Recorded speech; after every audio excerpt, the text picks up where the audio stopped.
Hello అండి. అందరికీ నమస్తే. ఈరోజు వీడియోలో మనం వినబోయే కథ ఏంటో తెలుసుకునే ముందు మీ అందరికి కూడా నాదొక చిన్న రిక్వెస్ట్. కొత్తగా మన ఛానల్ చూసిన వాళ్ళు తప్పకుండా ఒక లైక్ చేసి మీ ఫ్రెండ్స్‌కి, ఫ్యామిలీ మెంబర్స్‌కి షేర్ చేయండి. అలాగే ఇలాంటి నేను మంచి మంచి కథలు వినాలనుకుంటే ఛానల్‌ని వెంటనే సబ్స్క్రైబ్ చేసుకొని పక్కన ఉన్న బెల్ ఐకాన్ని క్లిక్ చేయండి. మరి ఇప్పుడు లేట్ చేయకుండా కథలోకి వెళ్ళిపోదాం.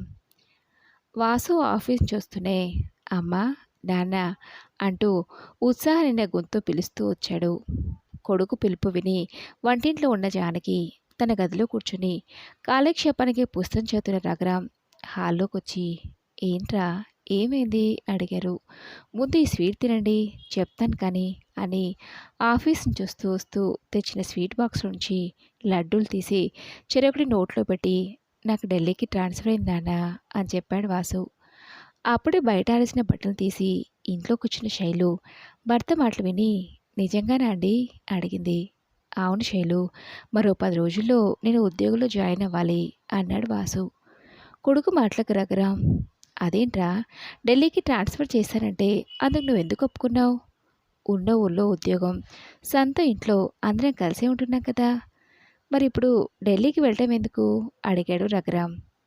తండ్రి ప్రశ్నకి వాసు ఉద్యోగులు ట్రాన్స్ఫర్ ఉండటం సహజమే కదా నాన్న, ఎక్కడికి వెళ్ళమంటే అక్కడికి వెళ్ళాలి, తప్పదు కదా అన్నాడు. అంటే వెళ్ళాలనే నిర్ణయించుకున్నావన్నమాట అడిగాడు రఘురాం. అవునానా, ఇక్కడికంటే అక్కడ జీతం కూడా కాస్త ఎక్కువే, అందుకే ఒప్పుకున్నాను అన్నాడు వాసు. అదేంట్రా, ఇక్కడ మనకేం తక్కువైందని? నా పెన్షన్ డబ్బులు, నీ జీతం డబ్బులతో మనకి ఇల్లు బాగానే గడిచింది కదా, మరి ఇక్కడే ఉండిపోవచ్చు కదరా అడిగాడు రఘురాం. నాన్న, మన ఇష్ట ప్రకారం ఉండదు నాన్న, నా పై అధికారులు ఇలా చెప్తే అలాగే నడుచుకోవాలి కదా అన్నాడు వాసు. అందుకు రఘురాం ఏమీ మాట్లాడకుండా మౌనంగా తన గదిలోకి వెళ్ళాడు. రాత్రి భోజనాలు చేసి అంతా నిద్రకు ఉపక్రమించారు. అర్ధరాత్రి దాటినా రఘురాంకి ఎంతకీ నిద్ర రావట్లేదు. భర్త నిద్రపోకుండా ఇంకా మెలకుగానే ఉన్నట్టు గమనించిన జానకి ఏంటండి, నిద్రపోకుండా దేని గురించి ఆలోచిస్తున్నారు అడిగింది. అందుకు రఘురాం మన అబ్బాయి చెప్పిన దాని గురించి జానకి అన్నాడు. అందులో అంతలా ఆలోచించడానికి ఏముందని అడిగింది జానకి. అంటే మన అబ్బాయి కోడలు మనకు దూరంగా వెళ్తున్నారంటే నీకు బాధ లేదా జానకి అడిగాడు రఘురాం. పిల్లలు దూరంగా వెళ్తున్నారంటే ఏ తల్లిదండ్రులకైనా బాధగానే ఉంటుంది.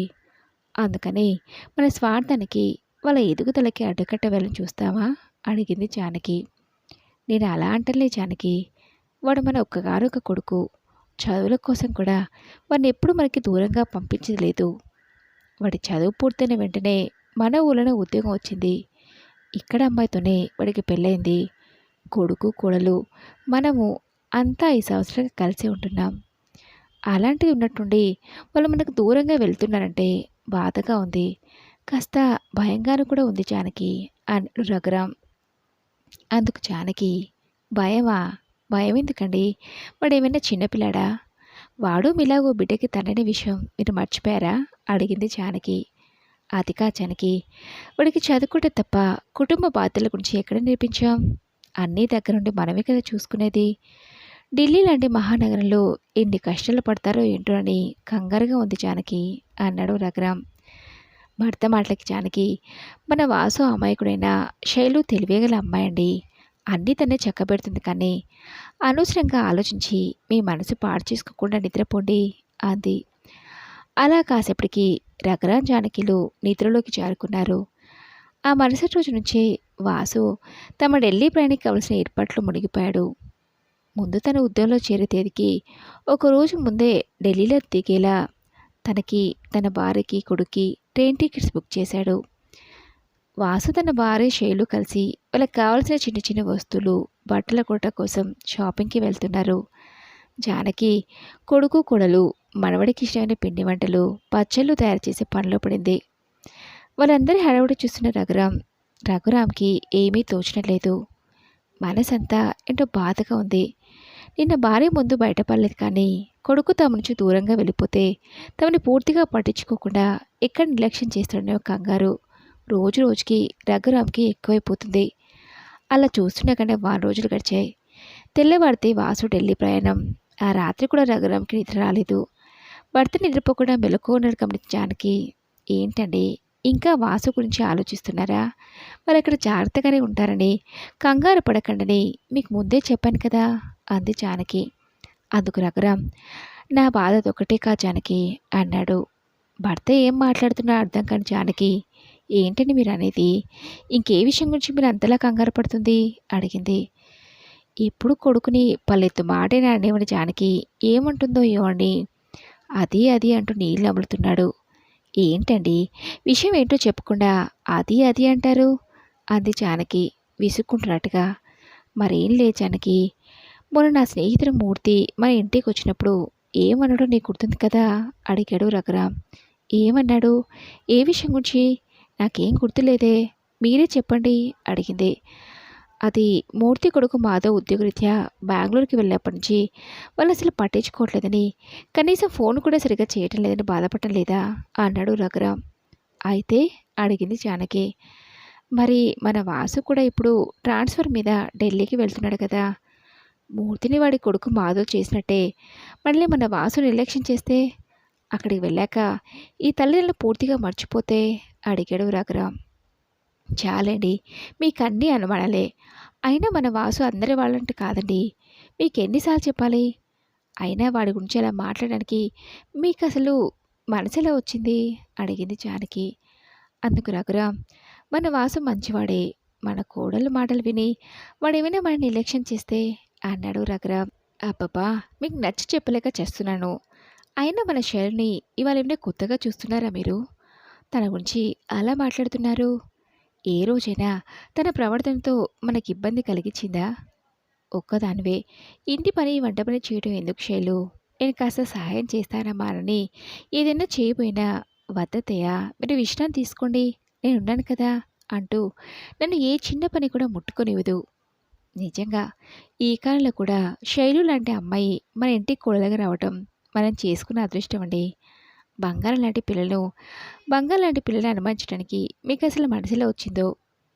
మన వాసు శైలు మాత్రం మళ్ళీ విడిచి ఉంటారా?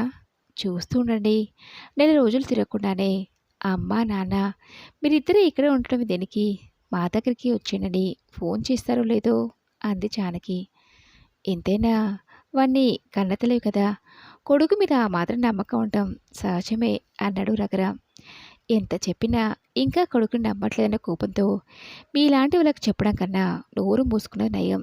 మీరు ఇలాగే ఏదేదో ఆలోచించి మనసు పాడు చేసుకోండి, నాకు మాత్రం నిద్ర వస్తుంది, ఇక నేను పడుకుంటాను అంటూ పక్కకు తిరిగి పడుకుంది జానకి. వాసు వెళ్ళాల్సిన ట్రైన్ ఉదయం 8 గంటలకి అని జానకి ఉదయాన్నే 4 గంటలకు లేచి స్నానం చేసి పూజ ముగించుకొని కొడుకు కొడులకి టిఫిన్లు సిద్ధం చేసింది.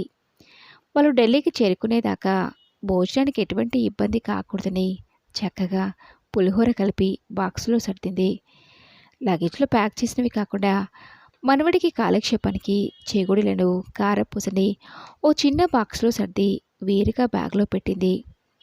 కొడుకు కోడలు స్నానం చేసుకుని రెడీ అయ్యేసరికి మనవడిని నిద్రలేపి స్నానం పోసి రెడీ చేసి టిఫిన్ తినిపించింది. వాసు శైలు టిఫిన్ తిని సిద్ధంగా ఉన్నారు.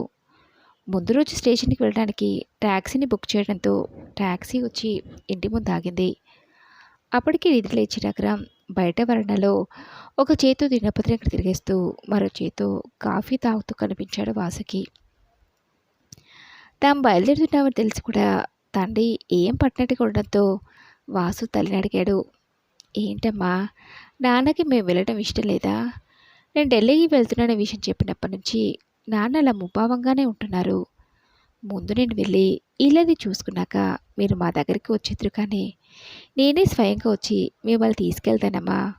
నాన్నతో నువ్వైనా చెప్పమ్మా, నా పరిస్థితిని అర్థం చేసుకోమని అంటూ తల్లిని వేడుకోలుగా అడిగాడు వాసు.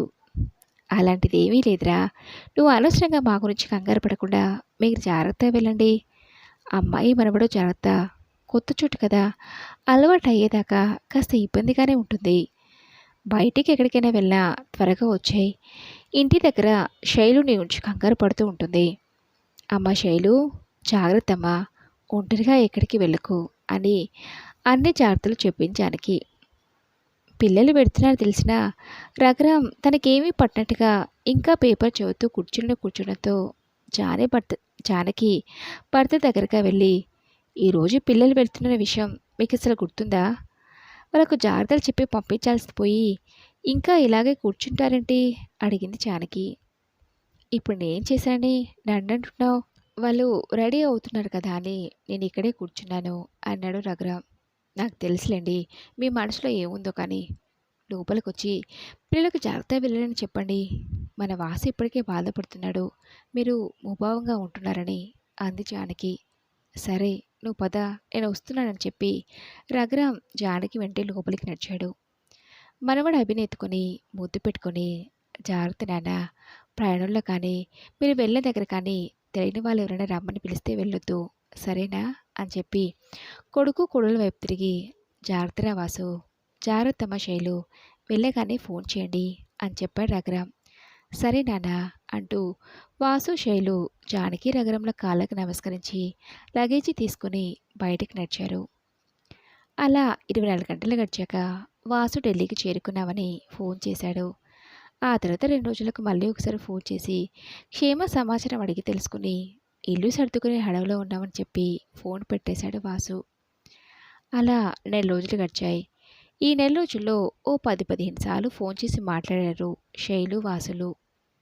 ఓ రోజు జానకి, చూసారా, ఢిల్లీ వెళ్ళగానే మన అబ్బాయి మనల్ని మర్చిపోతాడన్నారు. మర్చిపోయేవాడే అయితే ఇలా వారానికి 2-3 సార్లు ఫోన్ చేసి మాట్లాడతాడా అడిగింది జానకి.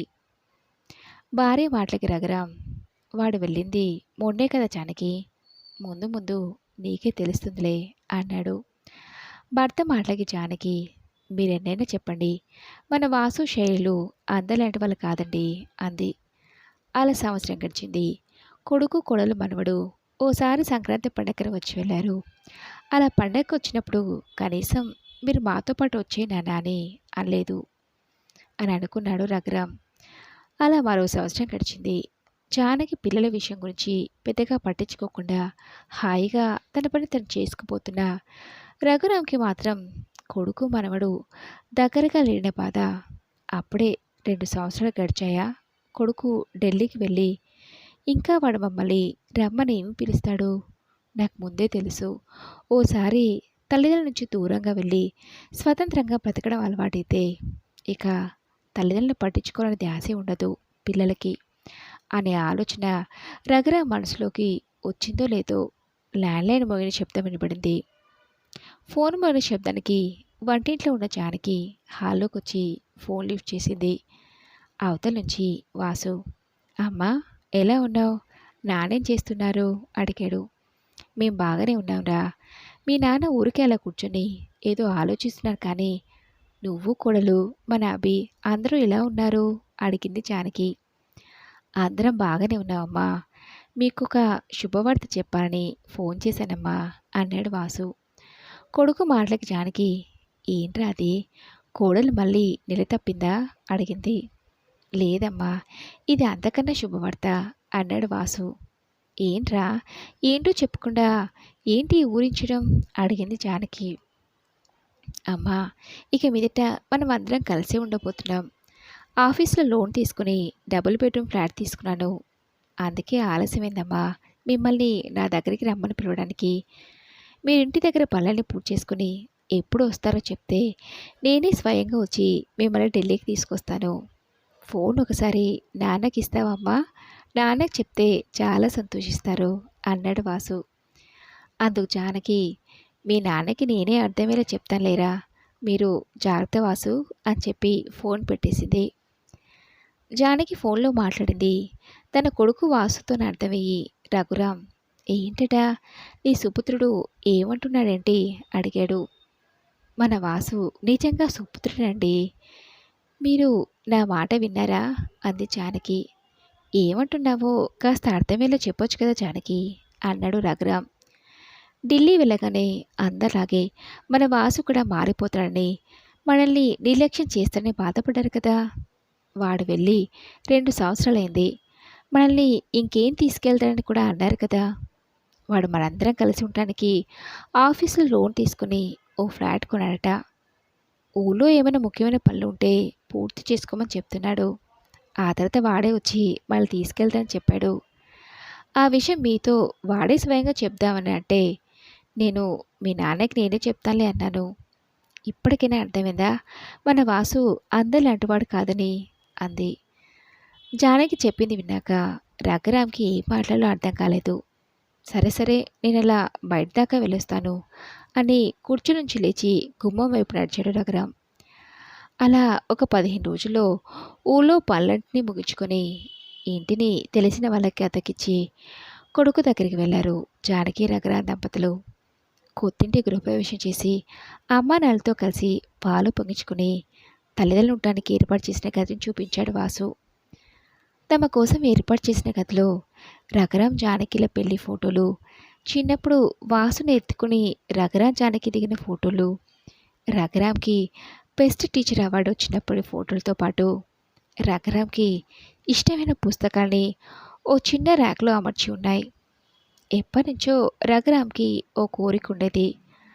తన తల్లి నుంచి వచ్చిన పాత ఇంటిని రిపేర్ చేయించి అందులో తన గదిని తనకు నచ్చినట్టుగా ఏర్పాటు చేసుకోవాలని.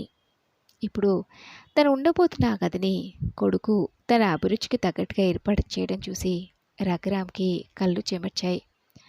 గదంతా తిరిగి చూసిన తండ్రి దగ్గరికి వాసు వచ్చి, నాన్న మీ గది ఎలా ఉంది, నచ్చిందా అడిగాడు. అందుకు రఘురాం, బాగుందిరా వాసు, మీ నాన్న మీద నీకింత ప్రేమ ఉందని నేను తెలుసుకోలేకపోయానురా అంటూ కొడుకును ఆప్యాయంగా దగ్గర తీసుకుని రఘురాం పొంగిపోయాడు. మరి ఇదండి రోజు కథ. ఈ కథపై మీ విలువైన అభిప్రాయాల్ని నాతో కామెంట్ బాక్స్లో షేర్ చేసుకోండి. అలాగే ఈ కథ మీకు నచ్చింది అనుకుంటున్నాను.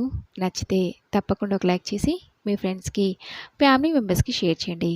అలాగే నెక్స్ట్ వీడియోలో మరొక మంచి కథతో కలుసుకుందాం. Thanks for listening.